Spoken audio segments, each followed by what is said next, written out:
Welcome to the future of education. And now, here's your host, Michael Horn.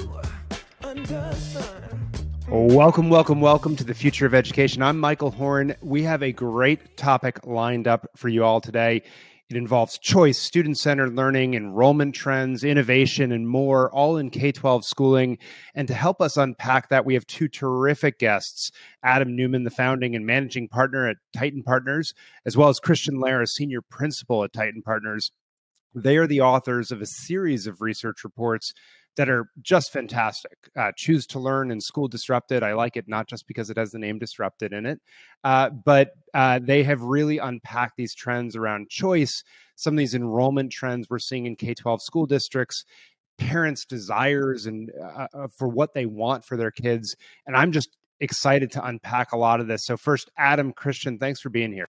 Hey, great to be here with you, Michael. Thanks for including us. Yeah, thanks, Michael. Yeah, you bet. So a lot of interesting findings in these reports that you've published.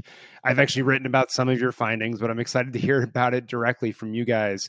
I think one of the most interesting things that you found, frankly, is that the momentum behind the enrollment declines that we saw early on in the pandemic from school districts is not abating, at least as of spring of 2022. And so I'm just sort of curious, that finding seems to have gotten more attention over the last several weeks, but why is that from what your research is showing? Yeah, no, absolutely. It's a great question. I think, listen, honestly, we were surprised ourselves really to see the magnitude of the transition out of public district schools and into other into other options. Couple important factors, right? Our enrollment numbers are through the lens of parents, right? So our work is based on, a large nationally representative survey of parents of children in K-12. It is not the official data that states capture, right? So it's the parent perspective, and it's really focused on what they believe they are doing or want to do for their kids, which we think is incredibly important, right? Parents are a voice that we don't often hear from regularly in this debate. Really, we saw two things that were, primarily driving the disenrollment in public district schools, from the spring 21 through spring 2022. The first was academic quality and perceptions of academic quality, which we could spend the whole hour talking about, right? I mean, I think for different parents, that meant different things. Certainly within the context of the pandemic, it meant the quality of the experience, the educational experience their students were getting based on the type of school model and format that they were participating in. The second dynamic was actually an interesting one to us and a little bit counterintuitive, which was school safety. But interestingly, it was not focused per se on health-oriented safety issues related to COVID, but some of the more, unfortunately, sort of age-old issues of bullying and violence in our schools that, are really, independent of the pandemic and those effects, but certainly, as we see, unfortunately, in the news on an all too frequent basis, continue to be really prominent.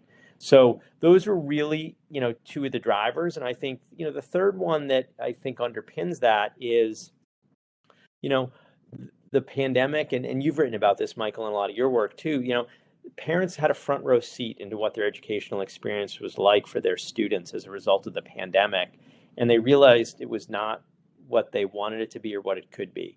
And so this idea of parent agency, married with a proliferation of choices and alternatives that started to emerge in response to the pandemic, we think are what were many of the drivers that we saw in that fairly significant 10% disenrollment from the district public schools from the perspective of parents. One of the most interesting pieces of that data point that you just said, the 10%, was that your sense was only 10% of that, if I recall, was due to sort of the demographic declines or dropouts or delayed entry into K-12, which we heard a lot about, sort of the red shirting phenomenon in the wake of this.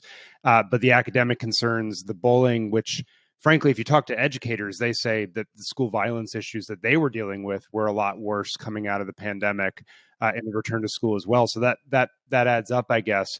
But I guess I'm just sort of curious in terms of what you found that parents are choosing instead. What are they turning to when they make that choice to leave that district school? You mentioned that there's a lot more options. They feel like they have a sense of agency. What are you learning about in terms of the actual choices that they are making in a proactive way? Yeah. No, it's a good question, and I think at a headline level, I would say there's a scaled level of alternative activity that parents are pursuing, but it's not happening in any one place. There's no sort of scaled models per se quite yet. I think it's more of the let a thousand flowers bloom dynamic. Um, certainly during the heart of the pandemic, things like learning pods and micro schools were very prominent and were sort of the near term solutions. But what we also saw were a lot of community based initiatives.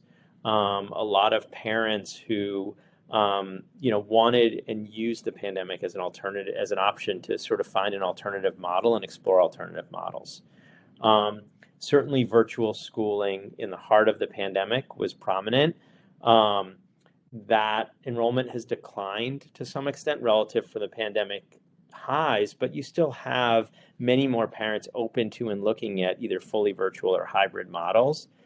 Uh, our assessment is the hardest thing right now, Michael, is it is the classic case of an emergent market.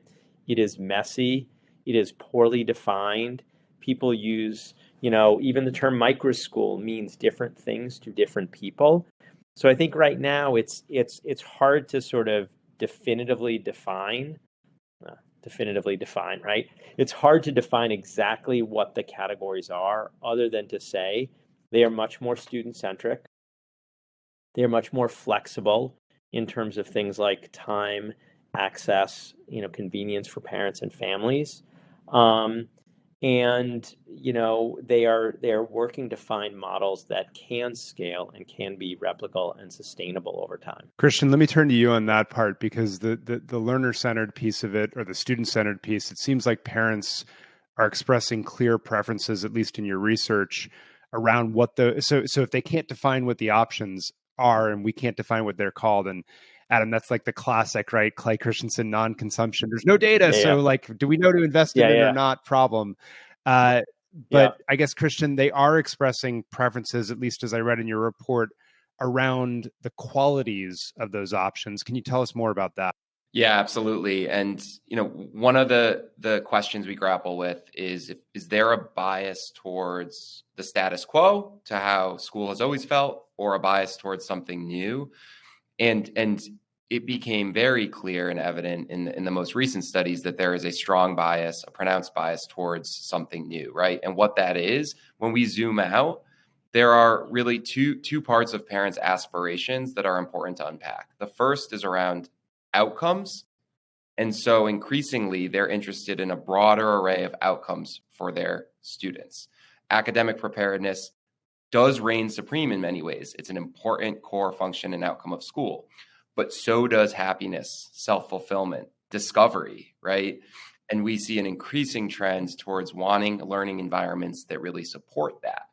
The other element is a bit more structural, and to what Adam mentioned around student centricity. So a program design and a learning environment that is really tailored around who that student is, who their child is, such that it can catalyze those outcomes, not just get you academically prepared, but also, make you excited, make you feel fulfilled because you've discovered a passion. And I think what we're seeing is learning environments, whatever you call them, right? Micro school, learning pod, that are more conducive to both of those, to broader outcomes and to more student-centric learning experiences. I think I don't want to lose sight of the fact that they do come in all shapes and sizes, though. We had, as part of the research, visited Atlanta and got to attend sessions at 3 different micro schools, right? But they were very different. However, they all would hang their hat on the idea that academics are important, but so is self-fulfillment, discovery, and happiness. And they would all hang their hat on the fact that we've designed everything about our program around what our families and students really want and need out of their education. The Life School, the Forest School, Acton, Buckhead, these are some of the examples. the life school. When you're in the building, felt like the charter school I worked at in New York City. But then you recognize that almost half of all the hours of time spent in school are outside in nature, in the community. They're going and exploring. And students and families were really excited about that. They're knocking on the door. I think with the forest school, this was more creativity, flexibility, design. I actually set my own hours and the days I'm going to come to school and learn in certain capacities. And many families really appreciated that. And then Acton Buckhead, this was Lord of the Flies for all the right reasons, though. It was let's scale back as the adults and let the students kind of form their own expectations of how to solve problems, how to hold each other accountable, how to reach the standards that they set for themselves. And there was a lot of exciting things going on at each of these environments. I think the through line is it gave parents a sense of my kids will get more than just kind of rote academic training, and they're going to do so in a way that's going to breed agency. So interesting, because that sense or desire, if you will, for finding who you are in that fulfillment, it's something you can find in the comprehensive school, obviously, through the extracurriculars, but it sort of caters to a percent of the population. This is much more tailored, and everyone is going to get something out of it to sort of develop themselves and find that potential and passion, which seems markedly different. I guess fast forward a little bit beyond your research reports, I'm curious, to the extent you have a pulse on this, if you see that this momentum for choice and opting out of the traditional district system, the sort of set it and forget it mindset, if you will, is that continuing this school year? Are we seeing enrollment declines continuing in the districts? What's your sense of what's your sense of the trend lines as we really do feel more and more post-pandemic right now?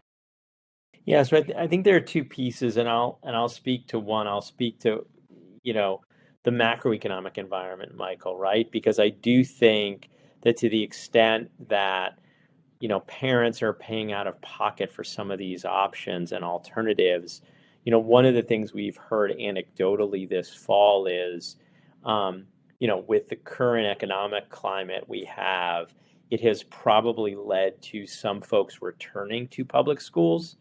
We're hearing stories of schools seeing higher than expected enrollments, in part because, families are a little bit concerned about economic circumstances and conditions, which completely makes sense within the context of the research we did and sort of the considerations that families make around some of the decision making, right? So I think we're at a point in time right now where there's this macroeconomic dynamic, which is probably slowing a bit the disenrollment dynamic. But I think Christian can speak to, a little bit some of the work that he led about, what the underlying attitude and perspective is of parents, which would suggest over the long term, while we may not see the same sort of, precipitous drop we saw year over year, there's a tremendous amount of pent up demand and interest in alternatives. Christian, I don't know if you want to comment on that a little bit more. No, the major tailwind that could propel this trend to continue is that the belief that we just spoke to earlier is persistent, and we have strong evidence to suggest that, right?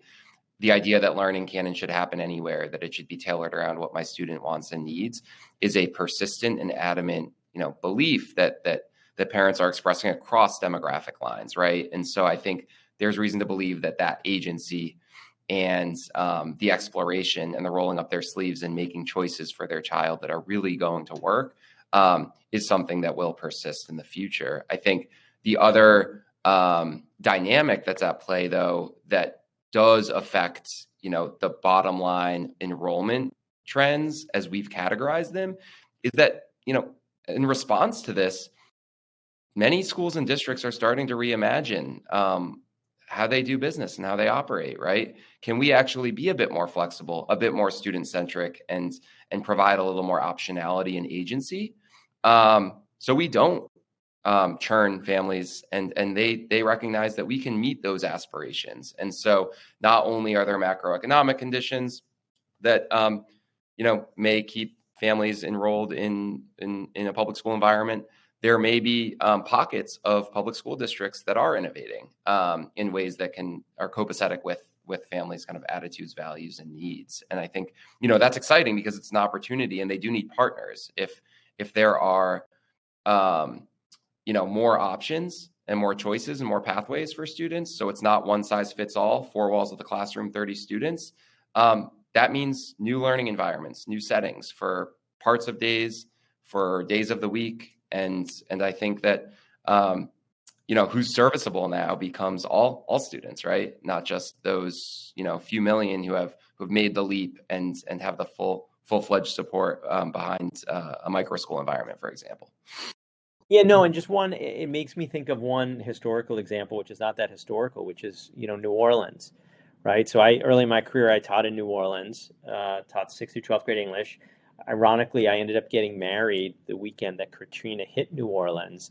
And unfortunately, had a couple colleagues who were former educators who weren't able to make the wedding, right? Not surprisingly.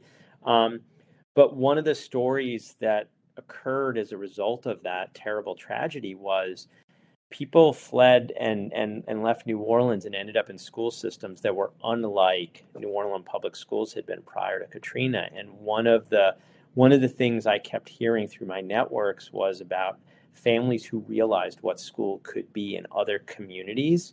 And suddenly, when they did move back to New Orleans, had a much higher expectation for what that public school environment was going to be. And, we've all seen sort of the large scale experiment that New Orleans public schools has been, and it's been pretty powerful, right, since then. And so to me, what's interesting, and this is jumping now a little bit to the end, right, in some of your questions, which is if we think of the pandemic as a similar type of systemic shock, where everybody, and again, this is what our research is highlighting, like parents suddenly had a front row seat. Will our system be as sort of innovative or challenge itself in the way that the community in New Orleans did to, as Christian said, really rethink and reimagine the experience, not for the system as it was, but for the students as they want it to be and the parents as they want it to be. So, when you put it in that context, it seems that that's a pretty significant systemic driver, independent of the ebbs and flows of year to year, whether the number goes up 1% or down a couple percent. Well, it's eloquently said, and I think it's a really important piece and hopeful piece, right? If we have a more dynamic education system writ large, who cares where they go? That's great if students are being better served, right? I guess off of that, you made the observation, Christian, that a lot of parents, even if they're not switching their schools, they still have this expectation of some sort of customization or choice as part of the day. And so I guess, you've written and researched about some of the options that families have and the choices that they make for out of school programs and experiences, right, to fill out their day, and some of the findings from your Choose to Learn series specifically. And I guess I wonder if you could highlight some of those broader sets of choices that families are making, that even if they aren't switching the main schooling experience, they're assembling, if you will, different experiences from the range of providers, broadly thinking of what a enrichment and education programs look like, to create that more fulfilling experience for their children. Yep. No, it's a great question, and they really want a wide variety of options and experiences, because that is what correlates in parents' minds, right, to the broad set of outcomes. I think one of the things that we found that was really striking was that there is a bit of a limiting belief or preconceived notion of what school is for, and then what can happen outside of school, right? And whether that means it's a weekend program, a summer program, or an evening, or it's like we've talked about, more of an assembly approach with multi-sites throughout the week. Either way, the belief is school is where my child learns and meets the expectations of society writ large through standards, right? They get grade level promotion and they get to graduate. Out of school is where the fire gets ignited, right? It's where they become happy and self-fulfilled and pursue their specific passions. Why does it have to be that way is the question we asked ourselves, right? And I think that belief and bias towards school is for learning and out of school is for joy, relationship building, passion fulfillment, makes us wonder what happens if more families can access a wider variety of experience and learning environments, both throughout the week or on the weekends and in the summer, right? And And by and large, like Adam had mentioned at the start, there is extremely pent up demand for learning happening anytime, anywhere, for a more variety of learning experiences. The issue is that 40% of families from underserved backgrounds report that their child does not do any learning outside of school, right? And so you just zoom out and put that in the context of what I just said. If out of school learning is where children are joyous and feeling fulfilled and pursuing passions, and roughly half of all of our underserved population, children do not have access to that, it's incumbent on us to rethink the design of the learning experiences and reimagine ways to get them involved in a wider variety of learning experiences. Yeah, no, Michael, and that echoes the nice narrative you have at the opening of the chapters of your recent book, right? The student Jeremy, right, from a single parent family who doesn't have access to the same things Julia has in her family. And that's really the risk here as we think about this. Like the opportunity, right, to frame it within the opportunity is significant. The risk is if we don't figure out a way to make it sort of accessible to all students, not just those with means or with access to, getting to these programs. It's well said. I appreciate the shout out also, but the no, but absolutely. I guess the other piece it points to, right, is like there's a lot of pressure then on the existing system to innovate, right, to become this more fulfilling place for more individuals, more families opting out in some cases, which creates the pressure for them to be more dynamic. Like there's a lot of opportunity, and I like that word, that framing, opportunity. I mean, you could see it as a threat if you're the traditional district, but it's really opportunity because the parent expectations have changed and the hopes have changed. So I guess I'd love you both to extrapolate out a bit and like your predictions. I love predictions, as you both know.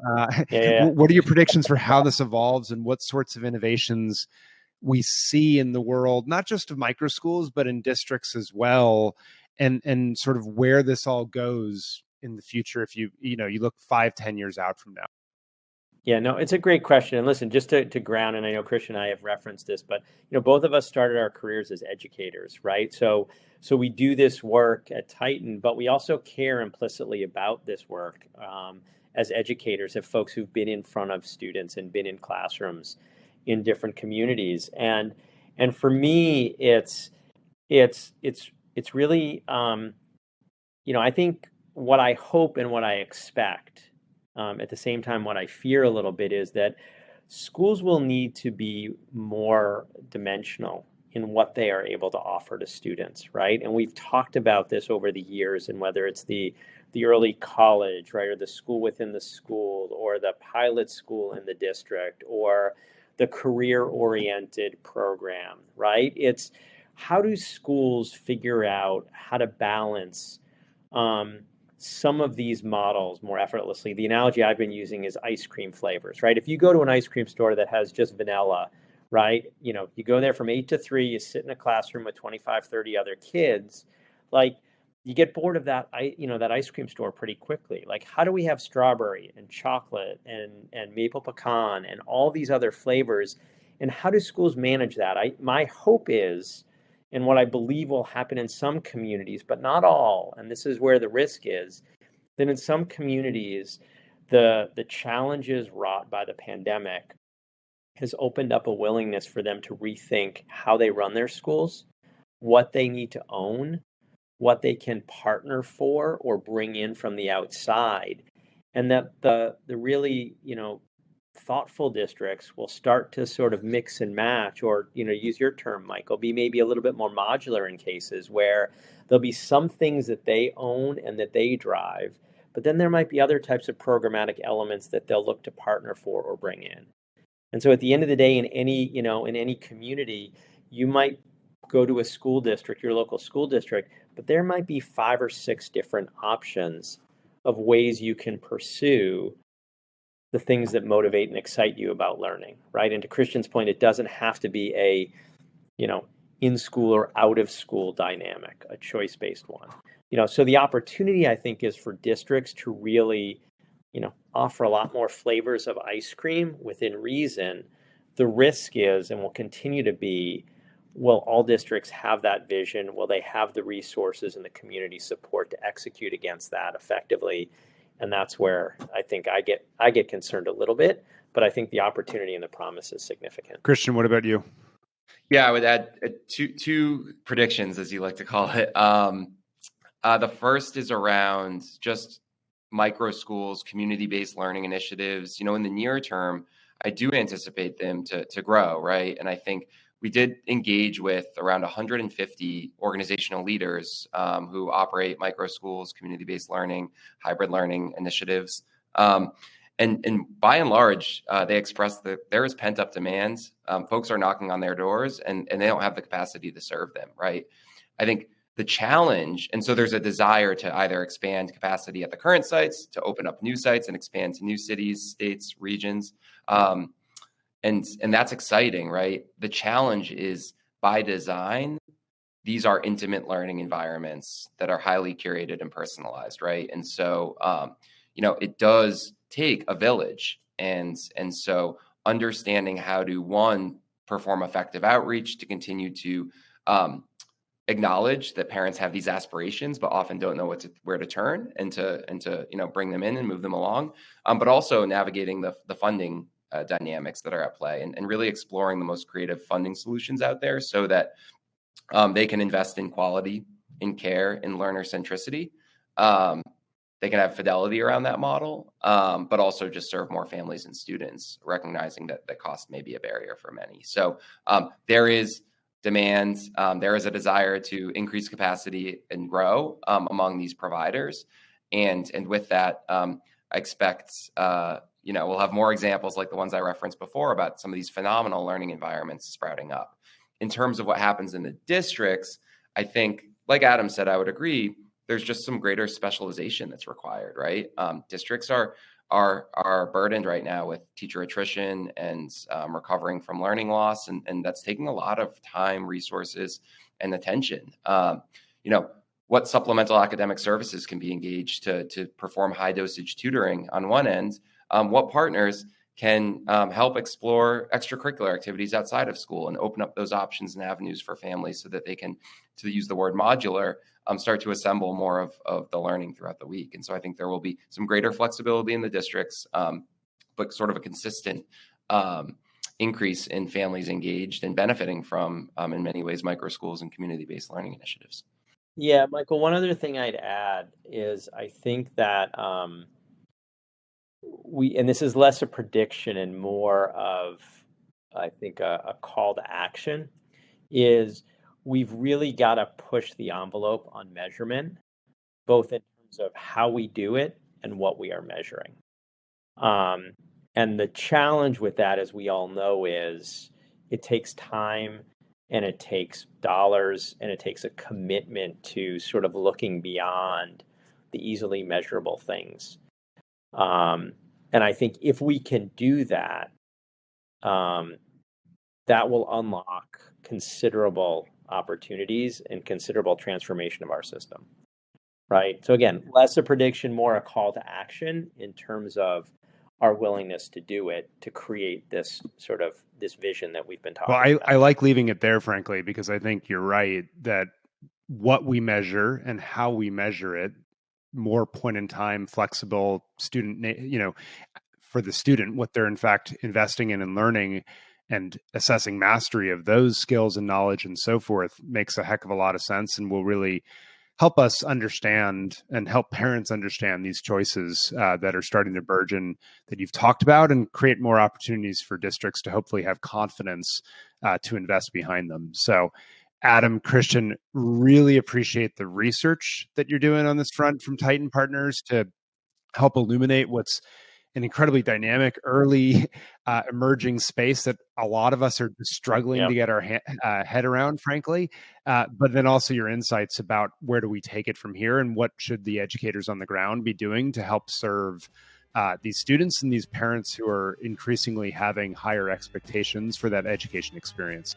Absolutely. Thanks, Michael. Enjoyed the conversation as always. And we'll be back next time on The Future of Education.